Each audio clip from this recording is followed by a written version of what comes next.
Home maker यानी कि घर को बनाने वाली या फिर घर को सलीके से चलाने वाली। क्या आप भी एक होम मेकर है? आप भी एक हाउसवाइफ है एंड चाहती हो कि महीने के अंत में कुछ पैसों की सेविंग कर सको। अपना एक फ्यूचर सिक्योर कर सको। तो आज से ही छोटी छोटी सेविंग से शुरुआत करनी चालू कर दो। जी हाँ, बूंद बूंद से घड़ा भरता है। किसी ने ये कहावत है ना, बिल्कुल सही बोली है। क्योंकि छोटी छोटी सेविंग से ही आप एक बहुत बड़ी सेविंग जो है वो बना सकते हो। अब किस तरीके से करनी है छोटी छोटी सेविंग, उसके लिए पूरा आपको वीडियो देखना पड़ेगा, क्योंकि आज की इस वीडियो में बहुत ही छोटी छोटी टिप्स मैं बताने वाली हूँ, बट वो बहुत ही ज़्यादा असरदार है। तो वीडियो एंड तक देखना। और लास्ट का जो टिप है ना गाइज, वो बहुत ही ज़्यादा इंफॉर्मेटिव है। अगर लॉन्ग टर्म के लिए कुछ पैसों की सेविंग करना चाहते हो ना, तो वो वाली स्कीम डेफिनेटली आप ट्राई कर सकते हो। तो चलिए, वीडियो बहुत ही ज़्यादा इंफॉर्मेटिव है। अगर आप भी हाउसवाइफ हो तो ये वीडियो तो देख लेना, क्योंकि इस वीडियो को देखने के बाद आई थिंक आपको अपनी गलतियां भी पता चल जाएगी, जिसकी वजह से अननेसेसरी जो खर्चे हो रहे हैं उस पे आप थोड़ी सी कंट्रोल कर सको और आपकी सेविंग को थोड़ा सा बढ़ा सको। So without any further do, let's get started. Hello guys, welcome back to my channel Blink with Komal. स्वागत करती हूँ आप सभी का मेरे चैनल पे। तो जैसा कि आज मैंने कहा कि यार, आज का जो वीडियो है ना, वो स्पेशली हाउसवाइफ्स के लिए जो थोड़ी सी सेविंग करना चाहती है। अब अपने हस्बैंड के जेब में से थोड़े से पैसे चोरी करके वो वाली सेविंग की बात नहीं कर रही हूँ मैं। तो अगर आप भी महीने के अंत तक कुछ पैसे बचाना चाहती हो ना, तो पूरा वीडियो देख लो। छोटी छोटी टिप्स बता रही हूँ, बट ये छोटी छोटी टिप्स है ना गाइज, सच में हम लोग है ना नज़रअंदाज कर देते हैं, जिसकी वजह से है ना हमारी सेविंग्स जो है वो बिल्कुल नहीं हो पाती है। तो अगर आप सेविंग करना चाहते हो तो इन टिप्स को डेफिनेटली फॉलो करना चालू कर दो आज से। तो सबसे पहले टिप मैं बात करने वाली हूँ, महीने का अपना बजट बनाइए। जी हाँ, मतलब जो भी आपके महीने के जो खर्चे होते हैं ना, जिसमें चाहे वो राशन का हो गया, बच्चों की ट्यूशन फीस हो गई, बच्चों की स्कूल की फीस हो गई, इलेक्ट्रिसिटी बिल हो गया, वाटर जो बिल होता है वो हो गया।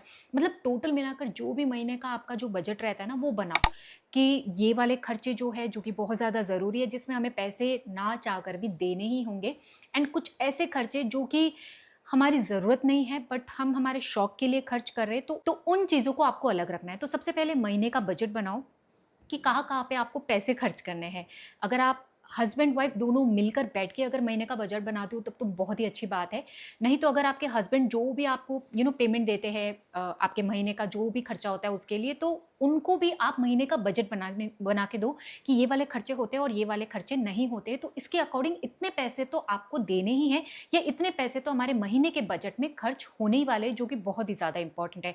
तो महीने का बजट बनाना बहुत ही ज़्यादा ज़रूरी है। भले ही आप वर्किंग वुमेन हो, चाहे नहीं भी कमा रही हो, आप हस्बैंड से पैसे लेके घर का खर्चा चल रहा है आपके, तो भी आपको महीने का बजट बनाना बहुत ज़्यादा ज़रूरी है। इससे क्या होगा ना, जो अननेसेसरी खर्चा है ना, वो आपको पता चल जाएगा। कैसे? जैसे महीने का आपने बजट बनाया, तो ऊपर का जो भी खर्चा है आपको पता चल जाएगा कि ये खर्चे जो है वो अननेसेसरी हो रहे हैं, या कोई अलग चीज़ के लिए हो रहे हैं, जो कि बहुत ज़्यादा ज़रूरी नहीं है। ठीक है? तो इससे आपको थोड़ा-सा कंट्रोल मिल जाएगा आपके अननेसेसरी खर्चों को रोकने में। एंड वो पैसे आप सेविंग में इन्वेस्ट कर सकते हो। सेविंग कर सकते हो, जो कि काफ़ी काम आने वाले हैं आपके लाइफ में, कभी ना कभी ज़रूर से काम आएँगे।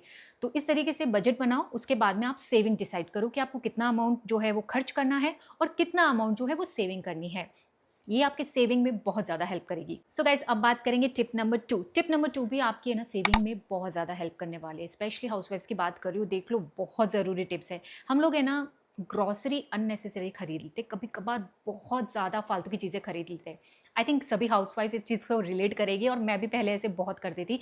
जब भी हम लोग मॉल जाते थे ना, तो जहाँ पर कोई चीज़ नहीं दिखी, हम लोग परचेज़ कर लेते थे। मतलब वो अननेसेसरी ही खर्चा होता था, जो कि हमारे शायद घर के राशन के लिए ज़रूरी भी नहीं है, और काफ़ी टाइम तक वो वैसे ही पड़ा रहता था किचन में, और फाइनली जब एक्सपायर होने के बाद हम लोग उसे डस्टबिन में फेंक देते हैं।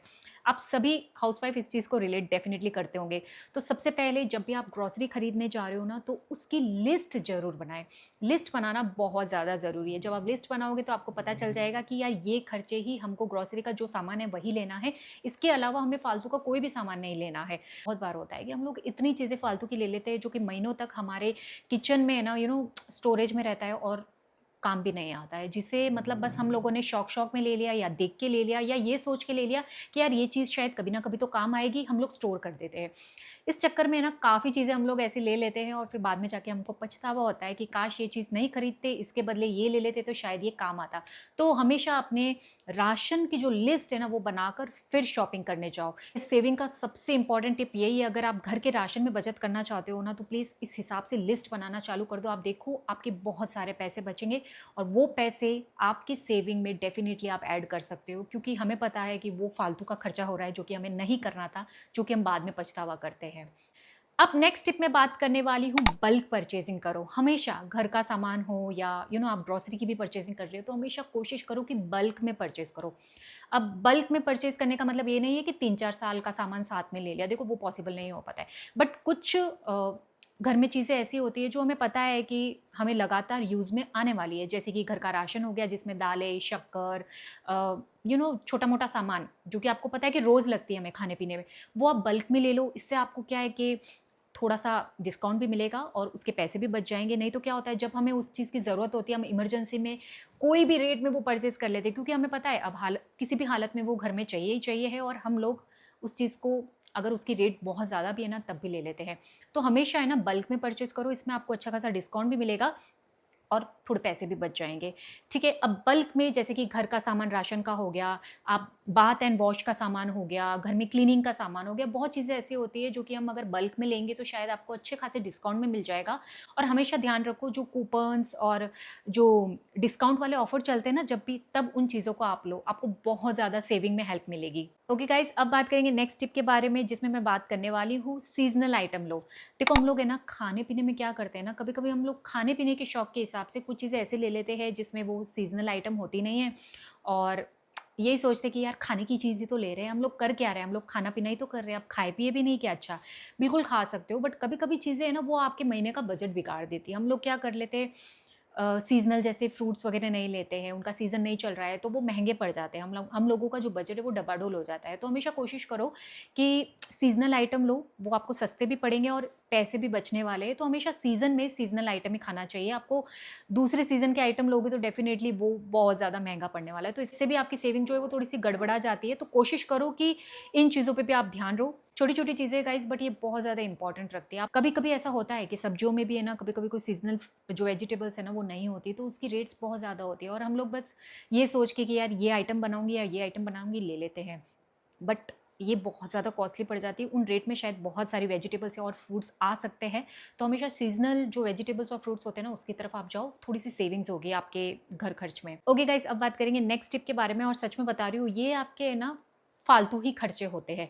जैसे कि आप मार्केट में जा रहे हो, आप मार्केट में जब भी जाते हो ना, एक तो अपने साथ है ना कैरी बैग हमेशा कैरी करके रखो। पता है आपको मार्केट में कैरी बैग के 15-20 रुपए लगने लग गए और जब हम बहुत सारा सामान ले लेते हैं ना और कैरी बैग लाना भूल जाते हैं ना तो उसके पैसे भी वेस्ट जाते हैं। देखो यार छोटी-छोटी चीज़ें हैं, बट उन पैसों से शायद आप दूसरी चीज़ खरीद सकते हो, मुझे ऐसा लगता है। और मैं तो हमेशा अपने साथ कैरी बैग जो है वो लेके जाती हूँ। जब भी मॉल्स जा रही हूँ या शॉपिंग करने जा रही हूँ, तो मेरे गाड़ी में या मेरे हस्बैंड की गाड़ी में हमेशा कैरी बैग रहती ही रहती है, क्योंकि हमें पता है कि ये फालतू का खर्चा है, फिज़ूल का खर्चा है।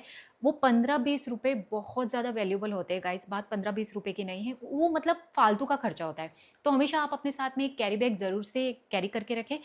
ओके गाइस, अब बात करेंगे नेक्स्ट टिप के बारे में, जिसमें मैं बात करूँगी 24 आवर्स का चैलेंज लीजिए। क्योंकि क्या होता है ना, जब हम ऑनलाइन इतने सारे ऑफर्स देखते, इतनी सारी हमारे पास ऑप्शन रहते हैं इतने सारे, तो हम लोगों का थोड़ा-सा मन जो है वो ललचा ही जाता है। हम लोग क्या करते हैं, ऐड टू कार्ट आइटम कर देते हैं और हमारी इच्छा हो जाती है उसे परचेज़ करने की। तो हमेशा 24 आवर वाला जो चैलेंज है ना वो लो। इसमें क्या होता है ना, आप 24 घंटे में आपका माइंडसेट चेंज हो जाता है कभी-कभी। तो हमेशा आप ध्यान रखो कि 24 घंटे तक अगर माइंडसेट चेंज हो गया है तो अच्छा है ना यार, फिज़ूल का खर्चा नहीं होगा। अगर नहीं हो रहा है, चाहिए ही है, चीज़ ज़रूरी है, तब तो लेनी पड़ेगी। सो गाइस, ये 24 घंटे वाला जो चैलेंज है ना वो डेफ़िनेटली मेरे लिए तो वर्क करता है। आपके लिए भी शायद वर्क करे, तो एक बार ज़रूर से ट्राई करना। सो गाइस, अब बात करेंगे नेक्स्ट टिप के बारे में, जिसमें बात करने वाले हैं पहले आपको सेव करना है, फिर खर्चे करना है। यस, सबसे पहले आप ध्यान रखो, जब भी आपकी शायद हस्बैंड कमा रहे हैं या फिर आप खुद वर्किंग वुमेन हो, हमेशा जो महीने की जो सेविंग्स होती है ना, जो कि बहुत ज़्यादा इंपॉर्टेंट होती है, वो सबसे पहले पैसे आप अलग रख दो। उसके बाद में आपको अपने खर्चे देखने हैं। देखो ये रूल तो आपको बनाना ही चाहिए। इससे क्या होगा ना कि पहले अगर आप खर्चे लिख देंगे ना तो अननेसेसरी खर्चे आपकी लिस्ट में ऐड हो जाते हैं। बट जब आपकी सेविंग अकाउंट में आपके कितने पैसे डालने हैं, आपने जितनी भी स्कीम ले रखी है, उसके बाद में जो पैसे बचते हैं ना, वो आपको खर्चों में डालना है। इससे आपको पता चल जाएगा कि इतने पैसे बचे हैं तो इतना घर खर्च में डालेंगे, इतना खर्चा शायद आपको आपके एंटरटेनमेंट के लिए आप बाहर जा रहे हो, घूमने की प्लानिंग कर रहे हो, तो उसके अकाउंट के लिए अलग से रख सकते हो। ये सबसे पहले आपको ध्यान रखना है। हमेशा पैसे जो भी है ना वो सेविंग के लिए सबसे पहले आपको रखना है, फिर उसके बाद में खर्चों के लिए अलग निकालना है। ठीक है, ये अगर आप रूल फॉलो करोगे ना तो आपकी सेविंग बहुत ज़्यादा होने वाली लाइफ में। एंड यस, ये भी टिप बहुत ज़्यादा इंपॉर्टेंट। ओके गाइज, अब बात करने वाली हूँ नेक्स्ट टिप के बारे में, जिसमें मैं बात करूँगी ट्रैक ऑल योर एक्सपेंसेस। मतलब जो भी आप खर्चे कर रहे हो ना, उसको ट्रैक करते रहो, या फिर मैं कहूँगी डायरी में लिखते रहो। जैसे कि मैं तो ये फॉलो करती हूँ रूल, और मेरे घर पे भी ये रूल फॉलो होता है। जो भी खर्चे होते हैं ना, हम लोग डायरी में डेफिनेटली लिखते हैं कि ये खर्चा हो रहा है, वो खर्चा हो रहा है, ये खर्चा हो रहा है, भले ही वो अमाउंट 10 रुपीज़ का क्यों ना हो। पता है, जब हम खर्चे लिखते हैं ना तो हमारा जो अननेसेसरी खर्चे करने का जो आदत है, हमारी आदत होती है ना, वो थोड़ी कम हो जाती है। क्योंकि महीने के एंड तक हमको पता लगता है कि हमने यार कहाँ पे फिजूल का खर्चा करा है और कौन सा खर्चा बहुत ज़्यादा ज़रूरी था। तो हमेशा अपने जो खर्चे हैं ना वो नोट डाउन करके लिखो, ट्रैक करके रखो। इससे आपके फालतू के खर्चे बचेंगे और वो पैसे ना सेविंग्स में जाएंगे। हम महीने में बहुत अननेसेसरी खर्चे करते ही है गाइस, एंड यस हो भी जाते हैं कभी कभार। बट अगर आप सेविंग करना चाहते हो एंड नहीं हो पा रही है, तो डेफिनेटली ये टिप आपको ट्राई करना चाहिए। हमेशा जो भी खर्चे होते हैं ना डायरी में नोट डाउन करके लिखो, और ये आदत बहुत अच्छी है। इससे आपको फालतू के खर्चे बचाने में हेल्प मिलेगी। अब नेक्स्ट टिप के बारे में बात करूंगी, जो स्पेशली हाउसवाइफ्स के लिए आई थिंक काफ़ी पैसे बचाएगी। जो कि मैं बात करने वाली हूँ ग्रूमिंग में, पार्लर में हम लोग काफ़ी पैसे वेस्ट कर देते हैं। यस, करते ही है। मैंने तो गाइज, मैं हमेशा अपना एग्जाम्पल देती हूँ। मैंने अभी ना ग्रूमिंग में इतने पैसे बचाए हैं ना, मैं अब पार्लर जाती ही नहीं हूँ। मैंने पार्लर जाना छोड़ दिया है, और अगर मेरे पास कोई पार्लर वाली दीदी भी आती है ना, तो आधा तो काम मैं खुद ही कर लेती हूँ। ओनली टचअप के लिए मैं उन्हें बुलाती हूँ। तो इससे आपके पैसे जो है वो बहुत ज़्यादा बचने वाले। जैसे कि आप घर पे ना DIY फेस पैक लगा के थोड़ा सा अपना फेशियल वाला जो प्रोसेस है वो पैसे वो बचा सकते हो। स्क्रब आप घर पे ही बना सकते हो। मेरे चैनल पे गाइज बहुत सारी DIY जो है वो रेसिपीज़ है, आई मीन की टैन रिमूवल की, बालों के लिए बहुत सारी है। तो आप ऐसे ना थोड़ा बहुत पैसे बचा सकते हो, सच में बहुत बचा सकते हो। आप एक बार में 500-1000 रुपये आपके ऐसे उड़ जाते हैं पार्लर में या फिर ग्रूमिंग में। आई थिंक, मुझे ऐसा लगता है उड़ते ही है, क्योंकि मेरे पहले बहुत खर्च होते थे, बट अब बिल्कुल भी नहीं होते। उन पैसों को मैं बचा लेती हूँ और मेरे सेविंग अकाउंट में डाल देती हूँ, क्योंकि मुझे पता है ये पैसे फिजूल के मेरे खर्च हो रहे हैं, जो मैं घर बैठे खुद से ही कर सकती हूँ। तो मुझे पार्लर जाने की ज़रूरत नहीं है। तो बालों के लिए, फेस के लिए मैं काफ़ी ऐसी चीज़ें करती रहती हूँ। अगर आप भी जानना चाहते हो कि कौन सी DIY जो रेमेडीज़ है वो मैं करती हूँ, तो उसके लिए आप मुझे कमेंट कर सकते हो। मैं फेशियल की, मैं स्क्रब की और क्लीनअप की सभी वीडियोस जो है वो आने वाली वीडियोस में डेफिनेटली दिखाऊंगी। तो आप मुझे कमेंट कर सकते हो, क्योंकि ये चीज़ें आपके बहुत सारे पैसे बचाने वाली है। ओके गाइज, नेक्स्ट ऐसे टिप के बारे में बात करने वाली हूँ जो कि है ना, मतलब सोचने में आपको लगेगा यार इससे फ़र्क पड़ता है क्या, बट पड़ता है। हम लोग क्या करते हैं ना, महीने में आजकल है ना नेटफ्लिक्स और हॉटस्टार, बच्चों के लिए यूट्यूब्स वगैरह ऑनलाइन इतनी ज़्यादा फैसिलिटी अवेलेबल है कि है ना, टीवी वगैरह देखना लोग अभी पसंद नहीं करते। टीवी आई थिंक वो टाइम चला गया, सच बता रही हूँ। मतलब घर में आजकल टीवी देखना लोग प्रीफर ही नहीं करते। न्यूज़ लगा दिया तो ठीक है, 2 मिनट चल जाती है, अदरवाइज़ नहीं चलती है। तो काफ़ी ऐसे सब्सक्रिप्शन होते हैं जो कि हम लोग लेके रख चुके होते हैं, जो कि हमें नहीं पता है, और मंथ एंड में हमें पता चलता है कि यार ये तो फिजूल का खर्चा था।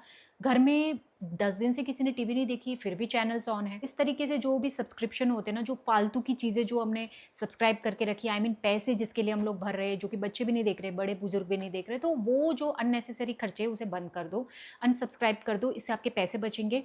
क्योंकि टीवी में आजकल क्या है, चैनल्स के भी ऑप्शन आ गए कि ये वाले चैनल को आप सब्सक्राइब कर लो, ये वाले चैनल को आप ऑन कर लो, तो वो ऑप्शन आप ले लो। और अगर वो भी काम नहीं आ रहा है तो बंद ही करा दो यार, मतलब नहीं है फालतू के पैसे देने में। क्योंकि ऑलरेडी फ़ोन का इतना ज़्यादा एडिक्शन हो गया है कि लोग दिन भर फ़ोन लेके बैठे रहते हैं। उसके पैसे भी आप बचा सकते हो। ओके गाइस, नेक्स्ट बात करने वाली हूँ बहुत ही ज़्यादा इंपॉर्टेंट टिप के बारे में, जो कि सच बता रही हूँ आज के टाइम पे ना बहुत ज़्यादा ऐसा लग रहा है कि उसमें हमारी लाइफ की भी सेविंग्स पूरी चली जाती है। मतलब जो अगर हमने लॉन्ग टर्म के लिए कोई सेविंग की प्लानिंग करके रखी है ना, वो भी ख़त्म हो जाती है।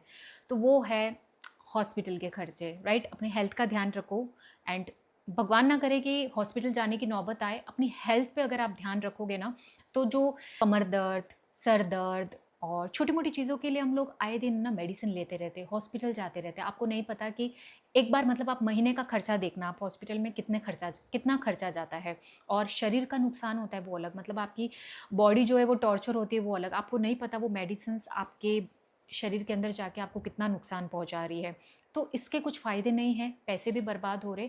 तो कोशिश करो कि जितना हो सके अपने हेल्थ का ध्यान रखो, योगा करो, मेडिटेशन करो। मेंटल हेल्थ भी बहुत ज़्यादा ज़रूरी है आज के टाइम पे, तो अपना ध्यान रखना आपको बहुत ज़्यादा ज़रूरी है। आप देखो हॉस्पिटल के जो खर्चे हैं ना वो इंसान को आई थिंक एक इंसान की लाइफ की जो सेविंग उन्होंने करी है ना वो पूरी ख़त्म कर सकता है। तो हमेशा ध्यान रखो, अपनी हेल्थ पे ध्यान देना बहुत ज़्यादा ज़रूरी है और मुझे ऐसा लगता है ये सबसे इम्पॉर्टेंट टिप है। अगर आप अपनी हेल्थ पे ध्यान दोगे एंड होममेड जो मेडिसिन्स होती है ना घर पे बना के पियोगे तो शायद फालतू के जो हॉस्पिटल में जो खर्चे हो रहे हैं वो भी नहीं होंगे। क्योंकि छोटी-छोटी खाँसी के लिए, छोटे-छोटे ज़ुकाम के लिए हम लोग हॉस्पिटल जाते हैं एंड गाइस मैं भी जाती हूँ, सच बता रही हूँ। मतलब ये चीज़ ऐसी होती है कि हम लोग ज़्यादा टाइम तक सहन नहीं कर पाते। जो पेन होता है, जो ज़ुकाम होता है, जो फ़ीवर होता है, ये लोग हम ज़्यादा टाइम तक सहन नहीं कर सकते। आई मीन इसे नहीं लेके रह सकते, राइट? हमें डॉक्टर के पास जाना ही होता है। तो छोटी-मोटी चीज़ें जिसमें ज़ुकाम हो गया, खाँसी हो गया, उसके लिए मेडिसिन्स जो है वो आप घर पे ही बना के पी सकते हो आयुर्वेदिक के तरीके से। पहले के लोग बना के पीते थे घर पे। आयुर्वेदिक घासा, आयुर्वेदिक मेडिसिन, तुलसी, नीम और इस तरह के कुछ काढ़ा-वाढ़ा बना के वो ट्राई करो। तो आप होममेड जो रेमेडीज़ है वो ट्राई कर सकते हो। मेडिसिन्स जो है वो बना के पी सकते हो, जो कि हमारी दादी-परदादी करते हुए आ रहे हैं। उन लोगों के टाइम पे इतना ज़्यादा हॉस्पिटल जाना नहीं होता था एंड वो लोग है ना घर पे ही मेडिसिन बना के पीते थे। तो कोशिश करो पहले उससे शुरुआत करो, फिर नहीं हो पाता है तब तो आपको जाना ही है। बट हॉस्पिटल में आपके पैसे बहुत ज़्यादा आपकी सेविंग्स पूरी ख़त्म हो सकती है और छोटे-मोटे खर्चे होते ही हैं महीने में जो कि हमको नहीं पता चलता है। नेक्स्ट जो टिप है उसके बारे में बात करने वाली हूँ, जिसमें मैं बात करूँगी रीयूज़ योर क्लोथ्स। पुराने क्लोथ्स को वापस पहनो। हम लोग क्या करते हैं ना, एक बार 2 बार परचेज़ कर लिया और कोई फंक्शन आया तो नए कपड़े ले लिए और उन नए कपड़ों को जो कि हम लोग बहुत ज़्यादा पैसे देते हैं उसके लिए, फंक्शन के अकॉर्डिंग, थीम के अकॉर्डिंग कपड़े बनवाते, उन कपड़ों को यार कितनी बार पहन पाते हो? 1 से 2 या 2 से 3 बार। मुझे तो लगता है तीसरी बार भी मुश्किल हो जाता है क्योंकि हम हर फंक्शन में अलग-अलग कपड़े पहनना प्रेफ़र करते हैं, हमें नई वैराइटीज़ चाहिए। तो कोशिश करो उसको वापस रीयूज़ करो। कुछ इस तरीके से कपड़ों को वापस रीयूज़ करो, जैसे साड़ी का आप लहंगा बना दो। अगर कुर्ती पहन रहे हो तो उसके साथ में कुछ प्लाज़ो न्यू सिलवा दो, कुर्ती वही यूज़ में ले लो। दुपट्टा है तो दुपट्टे से आप कुर्ता सिलवा सकते हो। मतलब किसी न किसी तरीके से आप रीयूज़ कर सकते हो उन कपड़ों को, बजाए कि आप हर बार नए कपड़े खरीदो। जैसे कि अगर फंक्शन में आपको 3 कपड़े पहन रहे हो तो यार तीनों के तीनों खरीदने की ज़रूरत नहीं है। कुछ 2 कपड़े आपने ले लिए, 1 कपड़े को वापस रीयूज़ कुछ मॉडिफ़ाई करके पहन लिया। इससे आपके पैसे बचेंगे गाइज़। मतलब पहले मैं भी बहुत ज़्यादा पैसे खर्च करती थी कपड़ों के मामले में, बट मुझे अब ऐसा लगता है यार 2 से तीसरी बार तो वो कपड़े पहनने में भी नहीं आते। इससे डिज़ाइनर कपड़े खरीदने से अच्छा है कि आप ऐसे कपड़े लो जो कि आप बार-बार पहनो, कंफर्टेबल क्लॉथ्स लो, उसमें पैसे डालो, है ना? जो आपको पता है कि आप बहुत बार पहनने वाले हो। ओके गाइज, लास्ट जो टिप है वो मैं आपको देने वाली हूँ। कुछ ऐसी स्कीम्स होती है गवर्नमेंट की तरफ से जिसमें आप है ना थोड़े से पैसे बचा सकते हो। छोटे अमाउंट से आप शुरुआत कर सकते हो, जैसे कि 100, 500 रुपये, 1000 रुपये, इससे शुरुआत कर सकते हो। क्योंकि मुझे पता है काफ़ी हाउसवाइफ्स ऐसे होती है जो कि मतलब जिनकी पॉकेट मनी भी कम होती है, हस्बैंड की तरफ से जो भी पैसे मिलते हैं आई मीन वो भी खर्चे जो है वो कम होते हैं और खुद के पर्सनल खर्चे भी होते हैं जिसकी वजह से कुछ ज़्यादा अमाउंट बच नहीं पाता है, बट फिर भी वो सेविंग करना चाहती है। तो आप एसआईपी या आरडी इस तरह की कोई स्कीम्स होती है ना वो आप डेफिनेटली स्टार्ट कर सकते हो। छोटे अमाउंट से शुरुआत होती है और लॉन्ग टर्म के लिए बहुत ही अच्छी है। इसमें आपको बहुत ज़्यादा पैसे डालने की ज़रूरत नहीं होती, तो आप आराम से इतने पैसे दे सकते हो। तो इनकी हेल्प से डेफिनेटली आप पैसे बचा सकते हो जो कि आपके as a emergency fund life में कभी भी काम आ सकता है। तो ये वाली स्कीम का डेफिनेटली फ़ायदा उठाओ। अगर आप हाउसवाइफ हो और नहीं पता इन स्कीम्स के बारे में तो प्लीज़ मैं डिस्क्रिप्शन बॉक्स में ना थोड़ी सी इन चीज़ों से रिलेटेड जो है वो वीडियो की लिंक डाल दूँगी, आप वो वीडियो जाके देखो या फिर उस पे थोड़ी सी रिसर्च करो। यूट्यूब पे बहुत सारे वीडियो है गाइस इन चीज़ों को लेकर, एसआईपी क्या होती है, आरडी स्कीम क्या होती है। थोड़ा सा आप इस चीज़ के बारे में गूगल करो, समझो एंड ये स्कीम अगर आपको अच्छी लगती है तो उसका फ़ायदा जो है वो भरपूर उठाओ, इससे आपकी सेविंग में हेल्प मिलेगी। ठीक है, तो ये तो टिप्स थी जो कि आपके महीने के अंत में पैसे बचाने में बहुत ज़्यादा हेल्प करेंगे। चाहे आप वर्किंग हो चाहे नॉन वर्किंग हो, उससे कोई फ़र्क नहीं पड़ता है। ये चीज़ें हर एक वुमेन हाउसवाइफ को करनी आनी चाहिए। तो अगर आप मेरी इन चीज़ों से रिलेट कर सकते हो तो प्लीज़ आज के जो वीडियो में मैंने ये टिप्स बताए ना उसे फॉलो डेफिनेटली करना। और कौन सी ऐसी हाउसवाइफ है जो ऑलरेडी इन टिप्स को फॉलो कर रही है और काफ़ी पैसे बचा रही है, तो प्लीज़ वो भी मुझे कमेंट डेफिनेटली करके भेजना, क्योंकि शायद मुझे भी अच्छा लगेगा कि चलो काफ़ी हाउसवाइफ्स ऐसी है जो कि अभी से अलर्ट है और अपने सेविंग्स को लेकर थोड़ी सी सीरियस हो चुकी है। तो वीडियो अगर अच्छा लगा हो तो लाइक एंड शेयर करिएगा अपने फ्रेंड्स एंड फैमिली में। एंड और कौन से टॉपिक पे वीडियो देखना चाहते हो गाइस, उसके लिए भी आप मुझे कमेंट कर सकते हो। यस, मिलती हूँ नेक्स्ट वीडियो में। तब तक के लिए बाय, टेक केयर।